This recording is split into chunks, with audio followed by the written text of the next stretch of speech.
Hey guys, Dib the Awesome here to give you a, recorded review on Gorg. It's not necessary. I guess it would be a guide. Let's make this a guide, right? Or like, I don't know, yeah, whatever. This is a guide on Gorg. I did do a stream to be honest, but I have to edit some things out, and it was a really lengthy stream.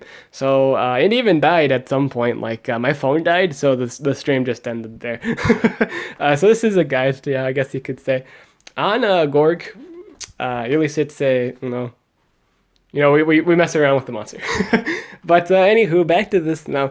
I did get this at rank 4. I didn't quite rank it up on live on stream, but I did get enough cells to get this up to 4.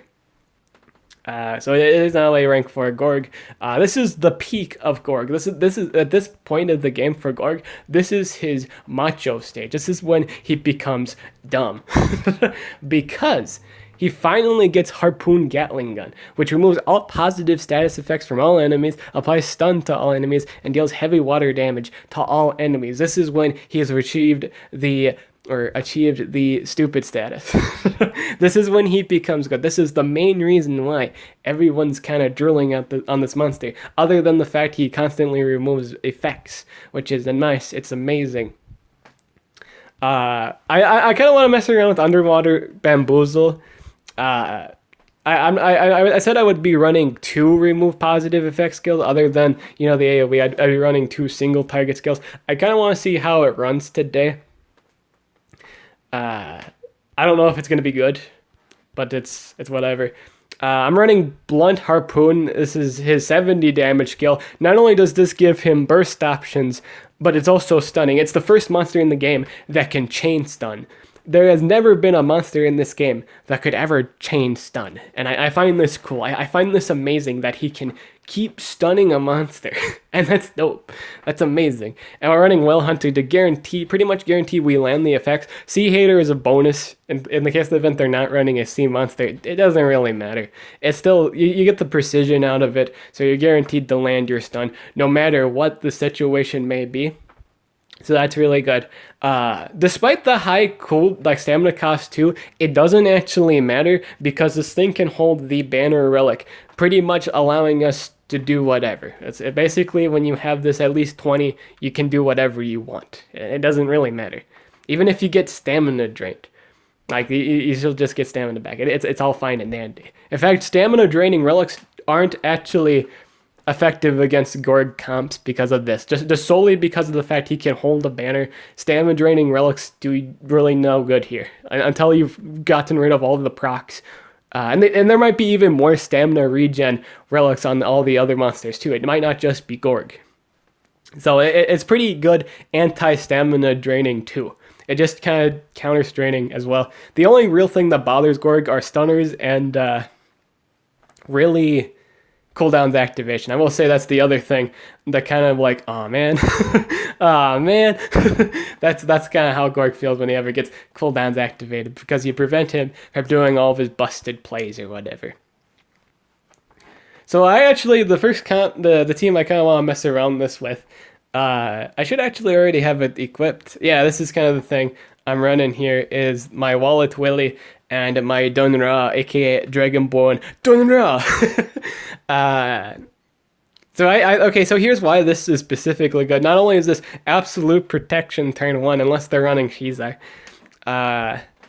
which I actually want to try and fight a Shizar comp today, because I want to see if he can weasel his way out of shocked. Like, I want to see if removing the effects, like even if he removes the effect, does that still give him an extra turn? I want to see that today. Though I actually have like an opponent that does that. Let's see if I can get one, because the objective is to get one that does that, and I did not actually get it. There is an Elvira comp though, and I do want to try that. I do actually want to do this Elvira comp, and I think I'll 100% win it too. Like, hands down, I'll win it. Let's get that stamina recovery staff on my Wallet Willy. But no, this should be good. I should win this fight easy, no problem. Even with the beginning evasion, I should actually still win the fight. Easy. Even if the enemy has protections, I'm 100% guaranteed to not even care. I'm guaranteed not to actually care about what the enemy. Even if the Elvira is there, I don't actually care. It doesn't matter if she's there. My Gorg 100% count. Gorg in general just 100% counters Elvira, Remtar, and Ragnarok. Yeah. Except, like, I will say it's kind of harder against Ragnaroks that aren't building any buffs. Like, if he has no buff skills, I will say if you fight a Ragnarok, Gorg kind of has trouble with that one because he can Mega Stun. He has Mega Stun options, and he has, like, trait disables, whatever have you, at his disposal. So that's kind of bothersome for the old Sea Hunter monster. I think Dunra's a nice protection pick for just this specific team comp, just for that priority protection. The first monster usually to go is usually the Denier, so the second monster kind of has to, remove the effects or whatever. Have you? It's just a nice thing to have. I will say Gorg also kind of pub stomps these Mega Taunters because he holds the extra turn skill too, as well. This also lets us do play. Okay, so another reason why it's a nice monster to pair with Gorg is even if they do not have like a remove positive effects on their base, you for sure can do your extra turn plays with no problem whatsoever. You're guaranteed to be able to do whatever you want for free without any botherations. Another good an anti-pick for Gorg 2 would be Neobuki. I think Neobuki is needed to be ranked up now more than ever in order to counter these Gorg bases because you can't naturally remove Neobuki's positive effects. So like this comp looks pretty. This team comp looks really intimidating, right? It's not actually. It's actually not that intimidating. Because I start the game off with whatchamacallit. So he didn't get his extra turn. So right now he didn't get his extra turn. I got that, so that's pretty good. I can remove positive effects here, and even if I couldn't, that's fine. So straight off the bat, we'll go with Whale Hater into our extra turn.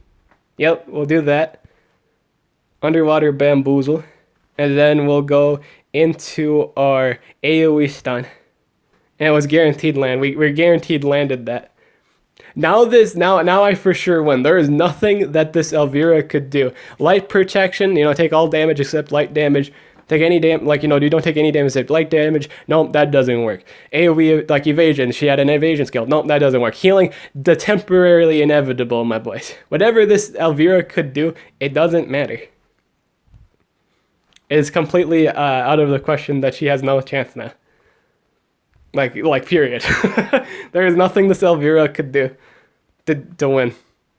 And then I can go for a stun again. Guaranteed land the stun. Perfect. Beautiful.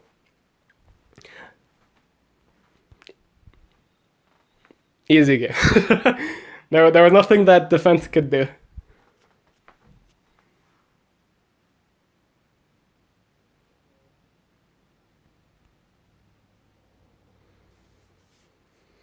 There is a Shizar base. I want to see if the enemy can remove the whatchamacallit, right?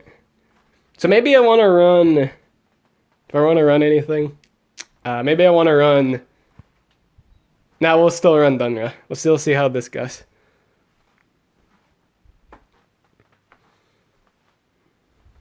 Yep, so Shizar actually still got to do his effect skill. That's what I was worried about. So even if this is a learning experience. Even if you have Shocked Up, Shizar can still remove the whatchamacallit. Shizar can still remove the consequence. So it doesn't actually matter. And then I can go for... Can't do the extra turn still because of the anticipation. We'll have to go for the AoE stun here.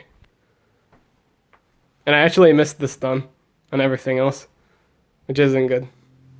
But no, this is what I wanted to learn. So this is a good learning thing here. So if the enemy Shizar goes and it does the extra turn skill, it doesn't actually cover that. So that's not good.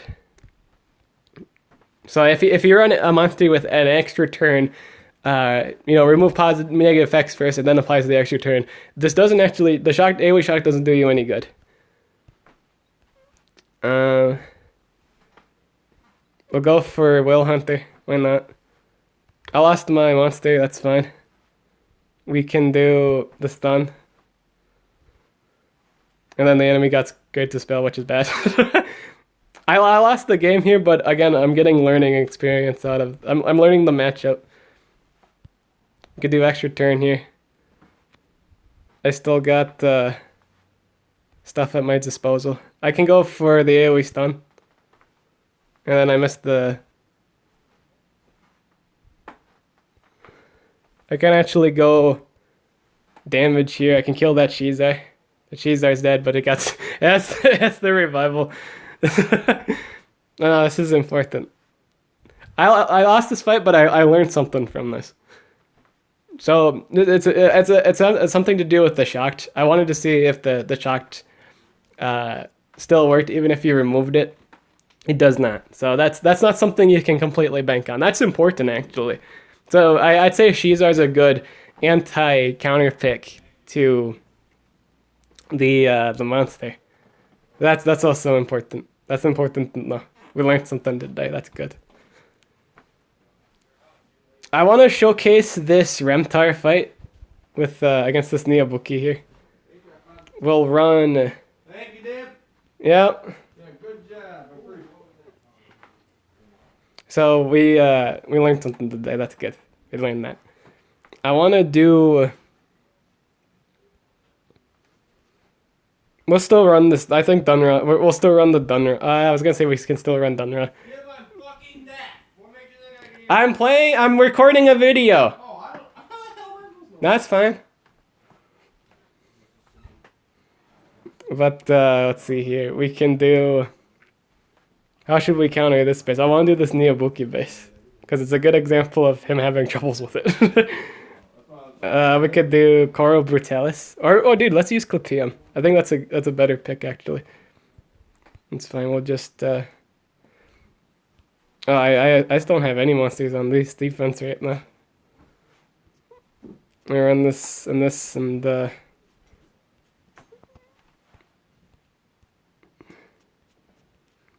I'll run Clipium. And then we'll do... Cool. This isn't like my official defense anyway. I'm just putting stuff here right now. So we'll use Clipium. Let's give him some relics real quick. But yeah, now I'm susceptible to deny. I can still be like stunned and stuff. But my O'Reilly can actually fix that. So this isn't actually a big deal that I can be denied. It's not too bad of a thing. Because I can just, cheese right out of that. It's not a big deal. Get Tenacities. Put that on Clipium. Let's do that.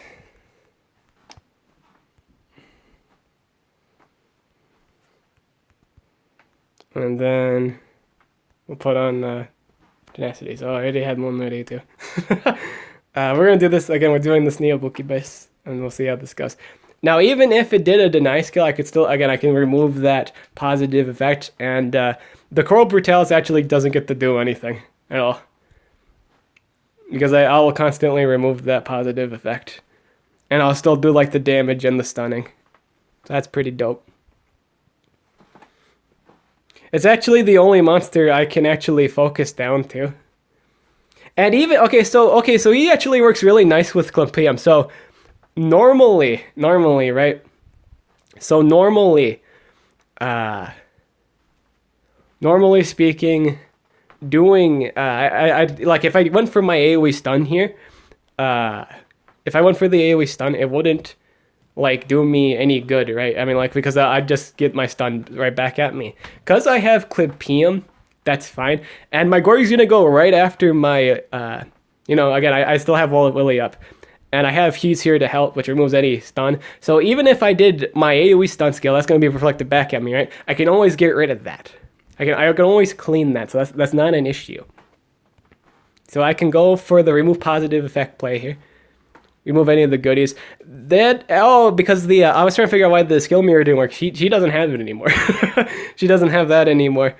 And then I can actually go for Whale Hater. This is actually a sea monster, so he's going to take more damage from this extra turn skill. I can actually go for Underwater Bamboozle here into my AoE stun.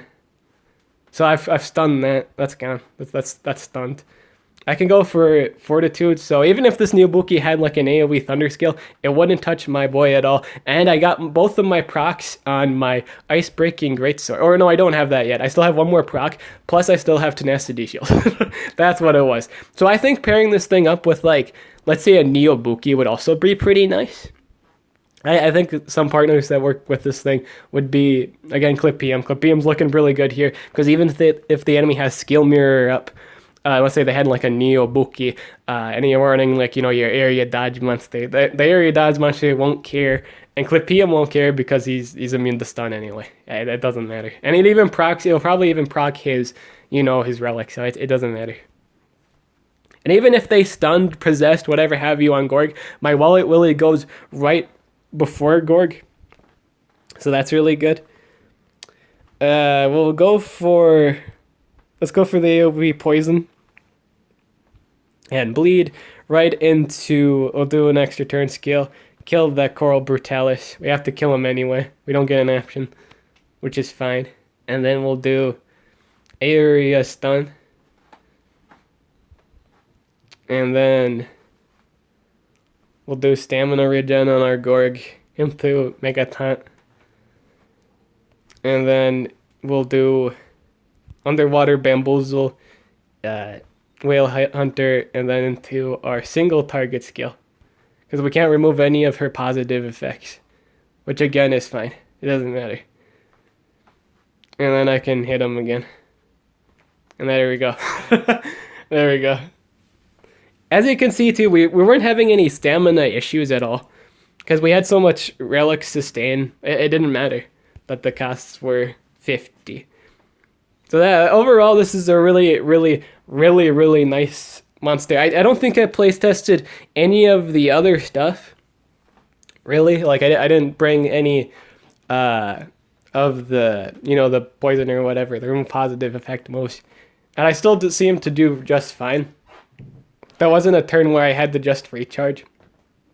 In live PvP fights, you might want to bring the drown skill, like the single target area down, drown skill that removes positive effects, and you might want to swap it out for maybe Underwater Bamboozle. In the case of the event, you don't have a Mega Freezer or Stunner because you're susceptible to anticipation plays, and the only real way besides trait disable to avoid like any anticipation play, or a anticipation taker, like Ragnarok or like Marquise de Flambe, really your best option is to mega freeze, mega stun, whatever have you, right? So if you don't have that, like Underwater Bamboozle won't do you any good, because all you're doing is giving them an extra turn, and Ragnarok can just pretty much counterplay whenever you do it. It doesn't really help you, is what I'm trying to say, if you don't cover it, right? It doesn't do you any good. So I think alternative movesets besides like the Underwater Bamboozle, I'd probably say you swap it out for the Drain or the Shocked. Like in the case of the event, the enemy removes Shocked and you need Shocked to win, you should probably run that. I didn't really seem to need it, but I think in terms of but to be honest, this was all AI fights. In a live player fight, people might prioritize in trying to removing that shock. So you probably want to make sure the shock stays. And then you might want to run a cooldowns activation monster for those Ragnarok fights if they're running the single target, extra turn skill that fully resets you. You might want to cover that. That's kind of seems to be relatively important if you want to keep things going. But Underwater Bamboozle, while it is really, really strong, it's really weak to anticipation monsters, and that just seems to be common. People just seem to be running it. It is one of your highest bursting skills, mind you, but it just seems to be weak to that. That just the fact that you could anticipation it, and it doesn't really help you to really run it. I also learned that this is actually this is Curie Harpoon, which applies double DOTs at 50% rates, and I did say on stream that it works with Sherazar. It would work really nice with Sherazar, but it's not on an AoE scaling. It's only on a single enemy that gets poisoned and drowned, so it doesn't really do you much good. I'd say or stick with just the AoE. That's the drown skill for an alternative, and or the electrified harpoon. These are really your two alternatives. I don't think you should ever run Mimicry Expert. I don't think that's any good. I don't think that's good at all. Simply due to the fact everything removes positive effects. In this current meta of the game, you just can't keep this. This is something you can't keep unless the enemy specifically didn't build against it, and I want to see why not. We have too many like mega Dunras too important not to remove the effects. It just seems really clutch right now. I don't think anyone could ever keep this buff on unless you're like Niyabuki, right? So it's a self skill. It's not a ally buff. So I don't think this is ever worth running. But I think Whale Hunter is universal. I think you have to run Whale Hunter for sure. Because this guarantees you land your effects, and that's pretty important. Let's say the enemy Ragnarok does like the healing thing, right? Ideally, that's not the good thing, but at the very least, you get this. If you get this up, and then the enemy Ragnarok goes, right? And if he does go for the extra turn skill, maybe it wouldn't be a bad idea to run an anticipation monster of your own, just to kind of counter that. That might be really good. Just for that the anti-play, so you can go for a stun of your own, or you can go for an AoE of your own to pretty much counter that extra turn play. But yeah, that's pretty much it for this video. This has been a kind of a rank 4 combat review on Gorg. I think this monster is so anti-meta right now. It's such a clutch monster to run. I think everyone should run it. It's just really good. What would I say for a rank 1, move set? Well, we'll equip it now.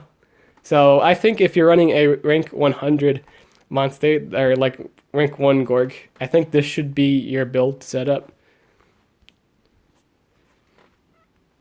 This should be the setup, I think. I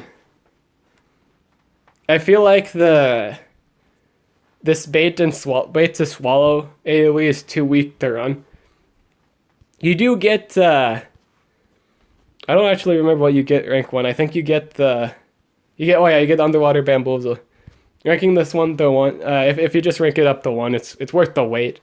But this is the build at level 100. If I were to have just a level 100 Gorg, this would be the move set, because this would provide me just really constant single target disposal, right? I'd constantly be able to single out monsters. I think you should only ever run bait to swallow when you're running against Coral Brutalis for that mega taunt pub stomp, mainly.